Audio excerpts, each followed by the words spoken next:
The last movie had ended, but the air inside the theater felt heavier, as if it didn't want to let go of the audience that had just left. The seats sat in perfect rows, empty yet strangely expectant, like they were waiting for something else to happen. The lights above cast long shadows across the floor, and in the farthest row the darkness seemed to linger a little longer than it should. Ryan had always heard people say theaters felt different after midnight, but he never truly understood what they meant until that night. There was no laughter, no footsteps, no voices, only a stillness so deep it made his ears ring. He stood there for a moment, staring toward the last row, his eyes straining to adjust to the dim light. That was when he felt it. The unmistakable sensation of being watched, not from the screen, not from the entrance, but from somewhere deep within the shadows at the back. It wasn't the kind of gaze you could ignore. It was cold, heavy, and patient, as if whatever was there had been watching long before the movie started and wasn't planning to stop now. Ryan had worked at the old Regal Cinema for just over 6 months, mostly taking tickets, sweeping floors, and handing out buckets of popcorn to customers who barely noticed him. It was an easy job, the kind of work you could do without thinking. But that night was different.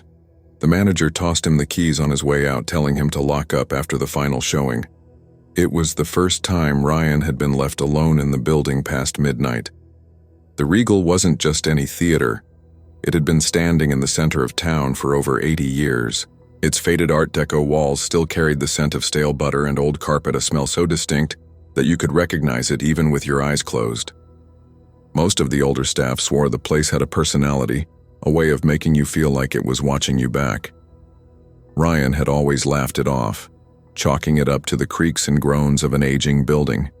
But that night, as the last group of moviegoers disappeared into the cold parking lot and the heavy front doors swung shut, something felt different.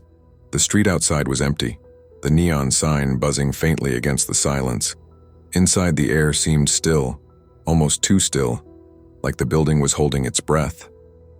Ryan told himself it was just another shift, yet deep down, he couldn't shake the feeling that the night had only just begun. Ryan moved through the dimly lit auditorium with a small flashlight in hand, sweeping its narrow beam across each row. It was part of his closing routine, making sure no one had left behind a jacket, a drink cup, or a phone. The theater felt much larger when it was empty, the silence stretching between the rows like an invisible fog.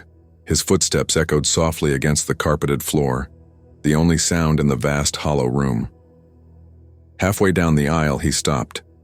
At first, he thought he'd imagined it a faint, almost hesitant whisper coming from the far back of the theater. It was so soft that it could have been the rustle of fabric or the sigh of the old air vents. But then it came again, clearer this time. Just 2 or 3 words he couldn't quite make out. The sound made the hairs on the back of his neck stand up. He slowly turned toward the rear seats, his flashlight beam trembling slightly in his hand. Row after row lay empty, the upholstery faded from years of use. The whispering stopped the moment his light reached the last few rows, as if whoever or whatever was making it had been watching him and knew he was listening. The silence returned, but it didn't feel empty anymore. It felt as if something was still there, just waiting for him to turn his back. Ryan had just reached the front of the auditorium when it happened. The massive movie screen loomed over him, a blank white sheet in the dark. It was supposed to be off. The projectors had been shut down half an hour ago, but without warning, the screen flickered to life, casting a pale, ghostly glow across the empty rows. At first, he thought maybe the system had glitches, but as the image sharpened, his stomach tightened. The screen wasn't showing trailers or ads. It was an old black and white film, grainy and scratched, the kind you might find on a forgotten reel in some dusty storage room. The scene was simple, almost unsettling in its stillness. A theater, not unlike the one he was standing in now, filled with a motionless audience. They sat perfectly still, their faces turned toward the camera, their expressions impossible to read in the washed-out light. No one moved. No one blinked.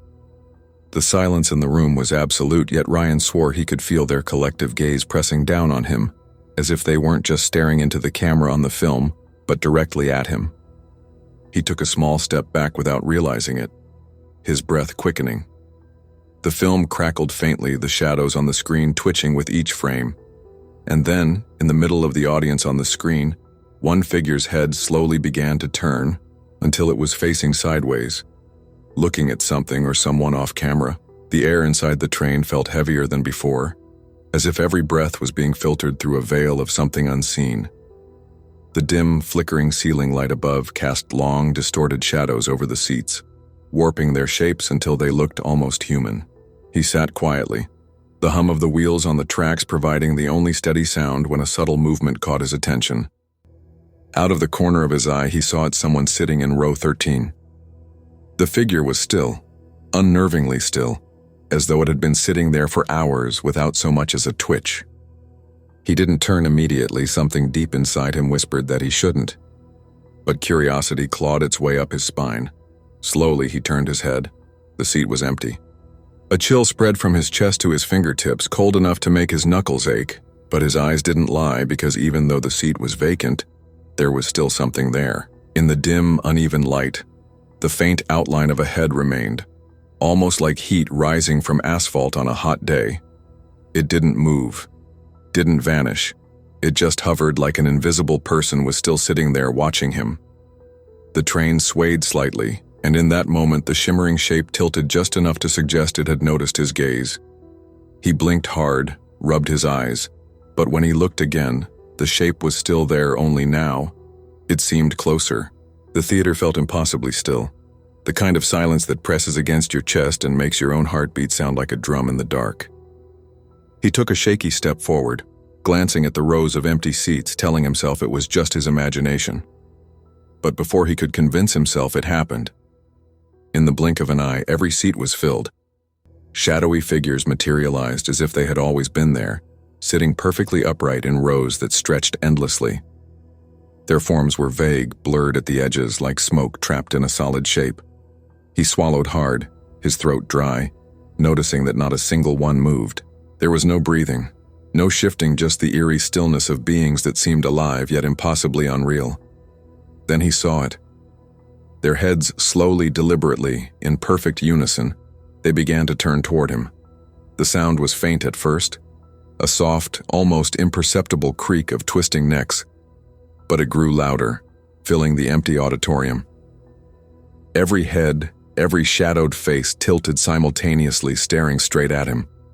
The weight of their gaze pressed down, cold and suffocating, as if the shadows were reaching through the rows to wrap around him. He froze, unable to move, heart pounding violently against his ribs.